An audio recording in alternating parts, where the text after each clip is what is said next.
Hello दोस्तों, I hope आप सभी लोग अच्छे होंगे। एक बुक है मेरे पास, हिंदी साहित्य का सरल इतिहास। इसको हम सभी लोग पढ़ेंगे, हिंदी साहित्य का सरल इतिहास, जिसके लेखक हैं Vishwanath Tripathi. Same to same किताब जैसी है वैसे ही है। मैं पीडीएफ के बारे में आप सभी लोग हम साथ में पढ़ेंगे। जो पहले दिया हुआ है लेखक का परिचय, देखेंगे क्या है लेखक का परिचय।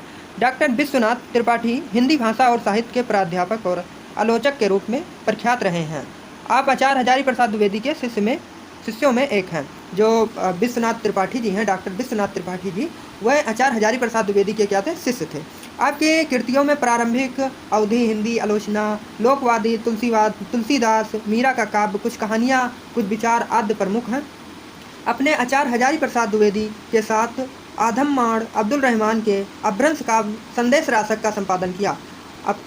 आपकी अन्य संपादित पुस्तकों में कविताएं 1963 अजीत कुमार के साथ, कविताएं 1964 अजीत कुमार के साथ, कविताएं 1965 अजीत कुमार के साथ, हिंदी के प्रभारी रामविलास शर्मा, अरुण प्रकाश के साथ हैं आदि हैं। अभी हाल में प्रकाशित आपका स्मृति आख्यान नंगातलाई का गांव काफ़ी चर्चित हुआ है। आप गोकुल चंद्र शुक्ल आलोचना पुरस्कार, डॉक्टर रामविलास शर्मा सम्मान और सोवियत लैंड नेहरू पुरस्कार साहित्य सम्मान से भी सम्मानित हो चुके हैं। यह लेखक के बारे में था, जो डॉक्टर विश्वनाथ त्रिपाठी जी हैं, उनके बारे में उन्होंने क्या क्या गीत लिखा, किसके शिष्य थे। तो ये इम्पोर्टेंट हमको एक बात मिली कि जो विश्वनाथ त्रिपाठी थे वो आचार्य हजारी प्रसाद द्विवेदी के क्या थे? शिष्य थे। आगे देखते हैं हम। फिर हिंदी साहित्य का सरल इतिहास है और इसके लेखक कौन है? डॉक्टर विश्वनाथ त्रिपाठी। और ये हिंदी विभाग दिल्ली विश्वविद्यालय नई दिल्ली से प्रकाशित है, ओरिएंटेड। अमुक देखेंगे, इसमें कुछ अमुक बातें दिया है, उसको हम देखेंगे आप कि हिंदी साहित्य का इतिहास हिंदी भाषी जनता की आशाओं, आकांक्षाओं, उनके सुख दुख, उल्लास और निराशा तथा अन्नमना स्थितियों का शब्द दर्पण है। क्या है हिंदी साहित्य का इतिहास? क्या है कि हिंदी भाषी जनता, जो हिंदी भाषा के लोग हैं, अपनी हिंदी बोलते हैं, उनकी जो जनता है कि आशाओं, आकांक्षाओं, उनके सुख दुख, उल्लास और निराशा तथा अन्नमना स्थितियों का शब्द दर्पण है। कहने की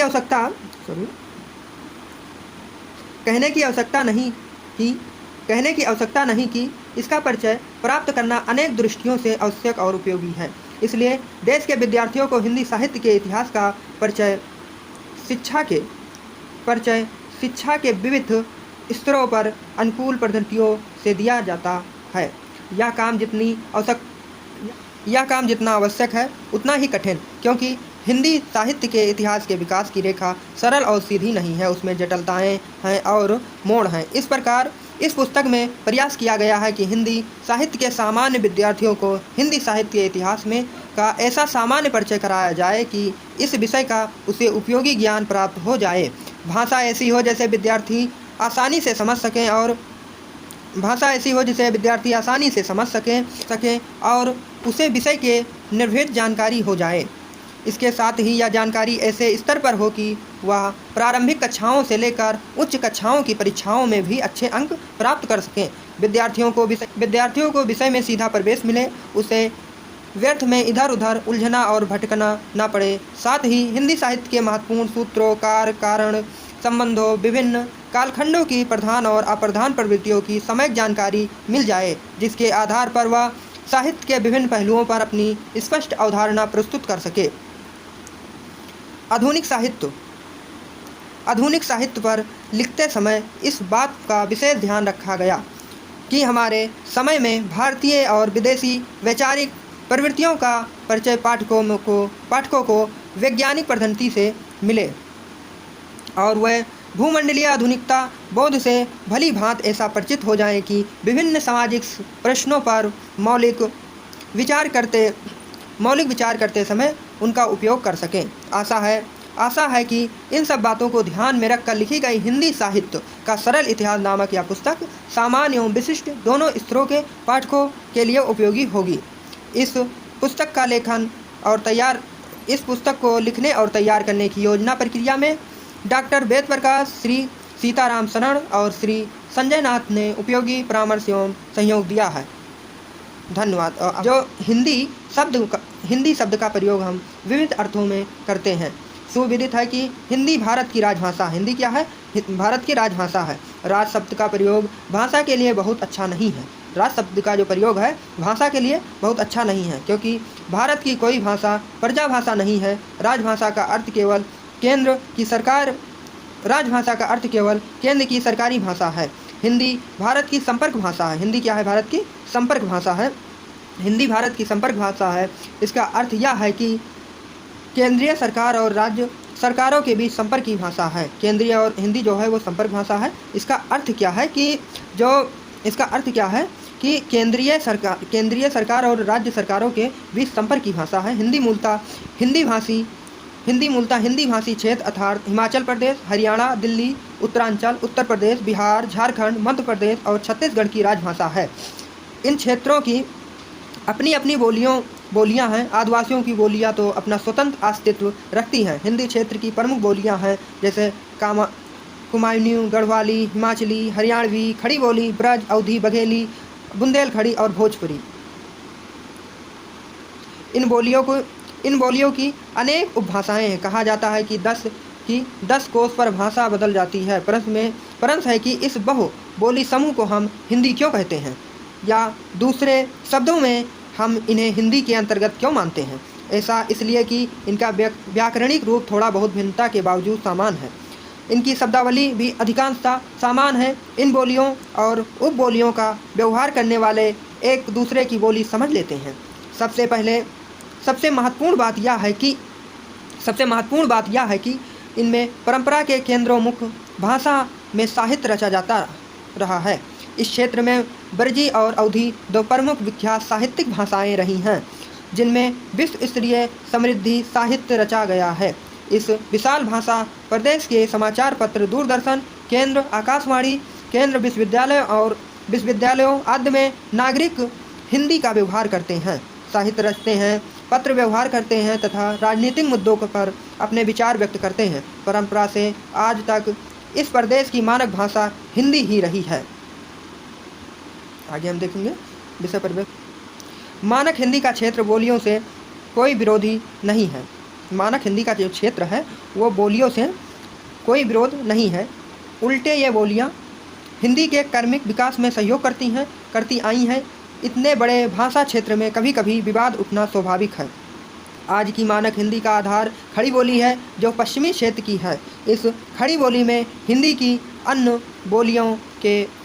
बोलियों ने अपना योगदान करके उसके मानक रूप का निर्माण किया है। साहित्य शब्दों के माध्यम से परिस्थिति विशेष के क्षेत्र ऐसे चित्र खींचता है या ऐसे विचार प्रस्तुत करता है कि उद्वेलित होता है, मार्मिकता पैदा होती है। इस मार्मिकता के आधार पर कारण बदलते रहते हैं। इस परिवर्तन का आधार हमारा इतिहास बोध है, जो परोक्ष तौर पर हमारे मूल और नैतिक मानदंड भी बदलता रहता है। कहते हैं कि संसार परिवर्तनशील है। इस परिवर्तनशीलता का प्रभाव हमारे भाव जगत पर भी पड़ता है। संसार की परिवर्तनशीलता के संदर्भ में साहित्य में परिवर्तन की खोज करना और उसकी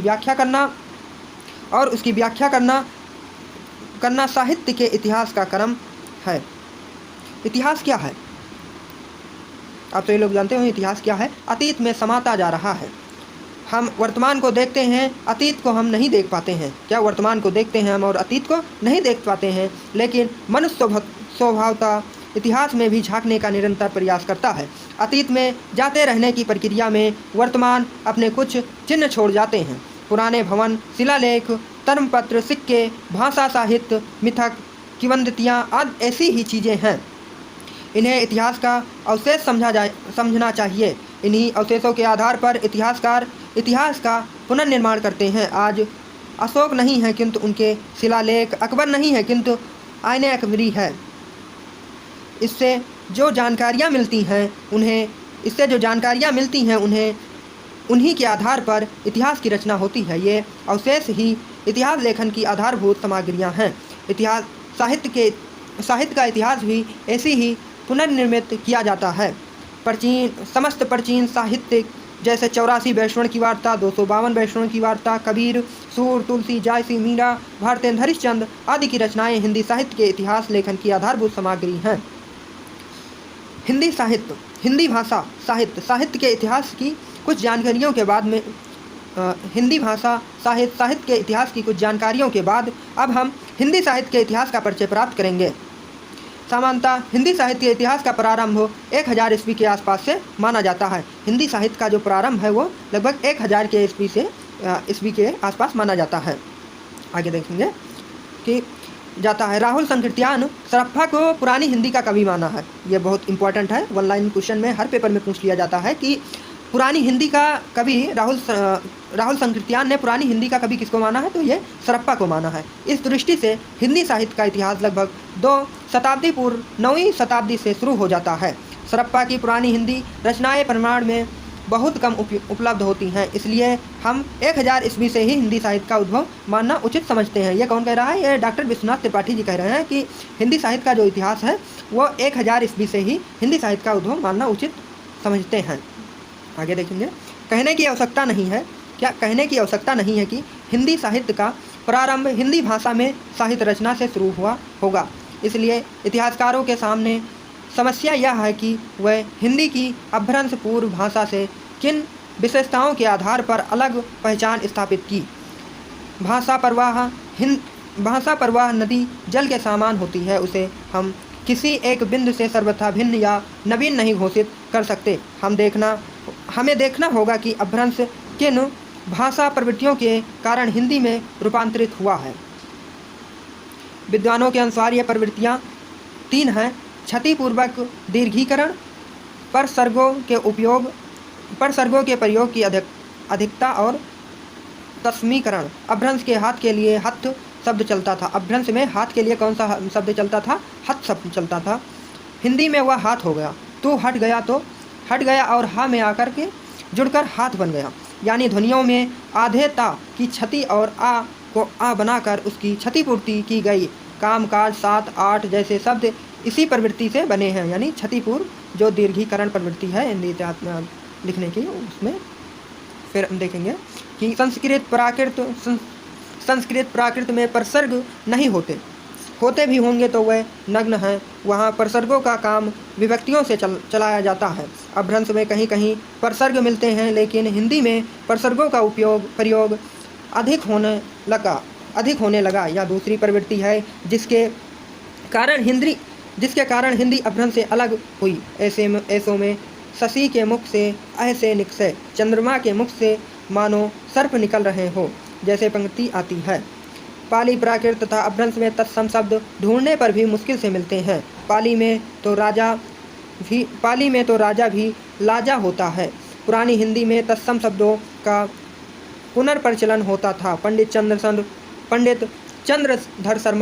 चंद्रधर शर्मा गुलेरी का अनुमान है कि ऐसा अर्थबोध को स्पष्ट करने के लिए हुआ होगा। अपभ्रंश में एक ही शब्द कभी कभी अनेक अर्थों में प्रयुक्त होता है, जैसे गज और गत दोनों के लिए गए। इससे अर्थबोध में गड़बड़ी होती थी। कुछ लोगों का विचार है कि तत्सम शब्दों का पुनर्प्रचलन वैष्णव धर्म के प्रचार के कारण हुआ। पृथ्वीराज रासों में वर प्रमुदिये प्रथमाधिपति जैसी पंक्ति हैं। यहाँ सारांश यह है कि अपभ्रंश में क्षतिपूर्व दीर्घीकरण प्रसर्गों के प्रयोगों की अधिकता और तत्सम शब्दों की पुनर्प्रचलन की प्रवृत्ति आ जाने पर उसका विकास पुरानी हिंदी में हुआ। ये प्रवृत्तियाँ साहित्य में 10वीं शताब्दी के आसपास मिलने लगती हैं। अतः हम हिंदी साहित्य के इतिहास का प्रारंभ 1000 ईस्वी से मानते हैं। पंडित रामचंद्र शुक्ल ने प्रधान साहित्यिक प्रवृत्तियों को विभिन्न कालखंडों के नामकरण का आधार माना है। इसी पद्धति पर उन्होंने आदिकाल को वीरगाथा काल किसने कहा? तो आचार्य रामचंद्र शुक्ल ने। पूर्व मध्यकाल को भक्तिकाल और उत्तर मध्यकाल को क्या कहा? रीतकाल। आधुनिक काल को गद्यकाल कहा है। वीरगाथा और भक्ति को प्रधान प्रवृत्तियाँ मानते समय उनके ध्यान में साहित्य का भाव पक्ष रहा होगा, जबकि रीति और गद्य रूपगत प्रवृत्तियाँ हैं। जहाँ तक आदिकाल का प्रश्न है, जॉर्ज गियर्सन ने इसे चारण काल कहा है। आदिकाल को किसने चारण काल कहा है? बहुत इंपॉर्टेंट क्वेश्चन है ये, वन लाइन क्वेश्चन में पूछ लिया जाता है। कोई भी एग्जाम हो, आप चाहे एसएससी हो, यूपीएससी हो, या आप नेट जेआरएफ हो, या एंट्रेंस एग्जाम हो, किसी भी एग्जाम में एक क्वेश्चन पूछ लिया जाता है कि आदिकाल को चारण काल किसने कहा, तो आप लगा सकते हैं जॉर्ज गियर्सन ने कहा था। मिस्र बंधुओं ने प्रारंभिक काल आदिकाल को किसने कहा, तो मिस्र बंधुओं ने कहा। और सिद्ध सामंत काल आदिकाल को किसने कहा है, तो राहुल संकृत्यान ने कहा है, तथा हजारी प्रसाद द्विवेदी ने आदिकाल कहा है। आगे देखेंगे कि इस प्रकार हिंदी साहित्य के इतिहास का काल विभाजन, नामकरण और विभिन्न कालखंडों की कला विधियाँ इस प्रकार हैं। आदिकाल यानी वीर गाथा काल किसे आचार्य हजारी प्रसाद आदिकाल को वीर गाथा काल आचार्य रामचंद्र शुक्ल ने कहा है। संवत उनका जो काल विभाजन है यानी समय है वो 1050 से संवत 1375 ईस्वी संवत तक मानते हैं। पूर्व मध्यकाल को भक्ति काल कहा है, जो संवत 1375 से संवत 1700 तक माना है। उत्तर मध्यकाल को रीत काल कहा है, जो संवत 1700 से 1900 तक। आधुनिक काल यानी गद्य काल कहा है, जो संवत 1900 से अब तक जो चल रहा है। शुक्ल जी को काल विभाजन तो पराया सर्वमान्य है। शुक्ल जी का जो काल विभाजन हुआ पराया क्या है, सर्वमान्य है। किंतु परवर्ती इतिहासकारों ने आदिकाल और रीतकाल के नामकरण और प्रधान प्रवृत्तियों के विषय में शुक्ल जी से गंभीर मतभेद प्रकट किया है, जिसकी चर्चा हम यथा अवसर करेंगे।